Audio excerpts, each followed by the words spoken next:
The night was silent, and the wind whispered secrets through the leaves of the tall iroko tree standing at the edge of the village.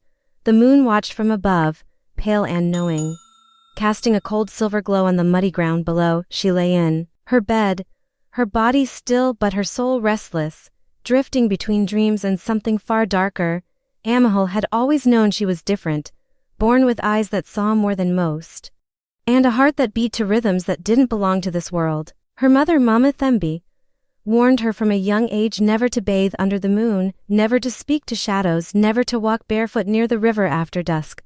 But youth is bold, and beauty makes one forget. Warnings passed down in hushed voices. Amahul was the beauty of the village, skin smooth like fresh palm oil, eyes bright like morning fire, and a laugh that made even old men feel young. The men came in numbers, with goats, with yams, with money and words, all seeking her hand, but none ever stayed. They said she was cursed, they said her lovers never lasted, that they disappeared, went mad, or found themselves drowning in shallow streams where no man should drown. She never believed them until the dreams began. At first, they were gentle dreams, soft whispers in the dark, caresses on her thighs that vanished when she woke. But slowly, they became more. She would wake to find her body aching with desire, her sheets wet as if she had been touched through the night. She kept silent, afraid to speak what she could not understand. Then came the night when the wind stopped, the night when the frogs refused to sing, and the moon hid behind black clouds. That was the night she saw him. He stood at the foot of her bed, tall, dark, eyes like coal burning with hunger. He said nothing, but his presence roared inside her like thunder. She couldn't move, couldn't breathe, only feel. Her body rose on its own, her lips parted, and he came to her like smoke wrapping around fire. She woke gasping, her legs trembling, her soul heavy like it had carried something it was never meant to hold. From that night, he returned again and again. Every night, he came to her, touching her in ways no man ever had, filling her with pleasure and pain. She fell in love with his power, his presence, his dominance. She no longer feared the dark, she longed for it. But love with a spirit is never without cost. Amahul began to change. She stopped going to market, her body weakened, her eyes sank, and yet she glowed from within like a woman pregnant with secrets. Mama Thembi noticed and took her to the priest.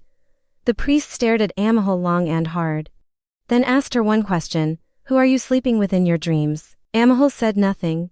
The priest poured salt into water, prayed, and when he poured it over Amahul, the water boiled. Everyone screamed. Amahul fainted. When she woke, her hands were tied, and candles surrounded her. They began deliverance. She screamed as they chanted, screamed not because of pain, but because he was being forced away. The spirit she had come to love, the man who visited her in dreams, the one who knew her body more than any man could. He roared from inside her, made her bleed from her mouth, made the air around her heavy. Then he left, or so they thought. For weeks, Amahul was calm. She returned to her normal life, even accepted a marriage proposal from Kalechi, a young trader from the next village. But on the wedding night, when Kalechi touched her, she screamed.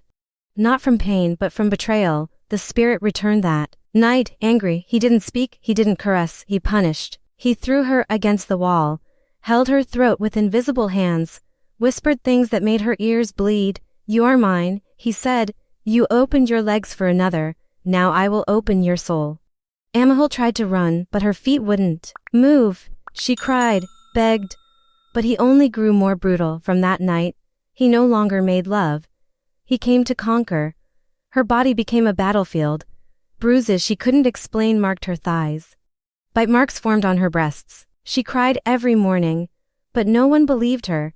They said she was possessed, that she needed more deliverance. But the spirit laughed during every prayer. He whispered through her lips, mocked the priests, spat holy water out like wine. Amahul began to hate the night. She burned her bed, slept on the floor, even tried to stay awake for days. But the moment her eyes closed, he returned. Her husband, her lover, her tormentor. They called him spiritual husband. But he was more than that. He was her jailer. He knew her secrets, her fantasies, her shame. He used them all. She tried traveling far, to cities where people didn't believe in such things. But even there, in cold hotels and crowded streets, he found her. He raped her mind, invaded her dreams, reminded her that she would never be free. She went to pastors, to imams, to native doctors. They all tried, some failed, some died. One Baba said, "He is not a spirit you picked, he is a spirit that picked you before you were born." Amahul's mother confessed that when she was desperate to conceive, she went to a river shrine. She made a promise: if she bore a child, the child would belong to the water. Amahul was that child. The spirit had been promised her soul, her body, her life. Now he had come to collect. She screamed, cursed her mother, cursed the gods. But it was too late. Blood had been spilled. A covenant had been made. Now, only death could break it. Amahul took poison one night. She drank and waited, but the spirit came and laughed. "You cannot die without me," he said. "I own your breath." She woke in the hospital, wrists bandaged, heart broken. That day, she walked to the river where it all began. She stood naked under the full moon, as the old women once warned her not to. She screamed into the water, "Take me or free me." The river stirred, the wind stopped. He rose, not as a shadow, but in flesh, tall, dark, glowing with unholy beauty. "I was made for you," he said, "but you betrayed me." Tears ran down her face as he reached for her. This time, she didn't fight, she embraced him. The water rose, covering them both. Some say she drowned, some say she disappeared. But old women say, when the moon is full and the river is still, you can hear her voice and his, locked in eternal passion and pain. But death did not come for Amahul. Not in the way the living understand it. When she sank into the river, when the spirit's arms wrapped around her and the water swallowed her breath, she didn't drown. She woke again, but this time, not in her world. She opened her eyes in a place where everything shimmered, where the sky had no sun, and yet the light glowed like the secrets of the gods. She was in his realm, a kingdom beneath the veil of water, built with gold, silence, and endless hunger.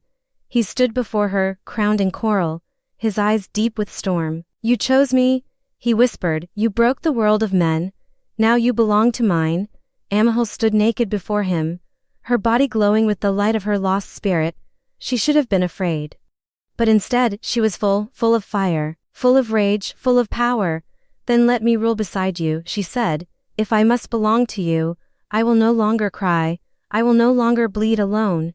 His smile was a storm breaking through night. He took her hand and led her through rivers of light, past spirits who bowed in silence. They fed her fruits no human mouth had tasted. They dressed her in silk woven from the wind and salt of the sea. He taught her how to enter dreams, how to walk among the souls of men, how to make lovers moan without touching, how to curse with a kiss. She became his queen, his goddess, his weapon. But even queens remember pain. Even in that other world of desire, Amahul's heart burned for revenge. She saw the mothers who sell their unborn daughters to the river. She saw the priests who lied, saying they saved girls like her. She saw the men who touched women like objects, only to abandon them when the spirit rose. She walked through dreams and branded their sins into their flesh. She whispered into the ears of the wicked and made them confess. She danced in the night with spirits, but her eyes never stopped crying for the girl she once was, the girl who just wanted to love, to be touched without torment, to sleep without fear. And then, one night, she stood at the edge of a boy's dream. The boy was crying. He had been born to a mother who promised him to the river. The cycle had begun again. Amahul touched his head and whispered, "Not this one, let the chain end with me." She broke the thread. The spirit husband raged. "You are mine," he roared. "You are queen because I made you." She looked him in the eye, naked and glowing. "You made me hurt, but I made myself powerful." He struck her. She bled stars, but she didn't fall. She rose higher, and with one final kiss, she sealed him into the river, locked him beneath the water soul where he could haunt no more. She returned to the human world in silence, in spirit, walking among women like wind, invisible, but present, protecting the ones promised without knowing, breaking chains passed down by desperation and fear. She became a myth, a whisper, the spirit queen who once loved her tormentor, who turned her pain into a sword. And when women sleep now and feel a touch that doesn't belong, they call her name, Amahul. She comes, not as a lover but as a protector, and somewhere, in the river deep beneath where even light fears to go, the spirit husband weeps, alone, defeated, because what made him hurt her was love turned poison, obsession without freedom, desire without choice. But what made her survive him was strength born from suffering, and power born from pain. Amahul never died, she ascended. And in every woman's scream into the night, she hears it and she answers.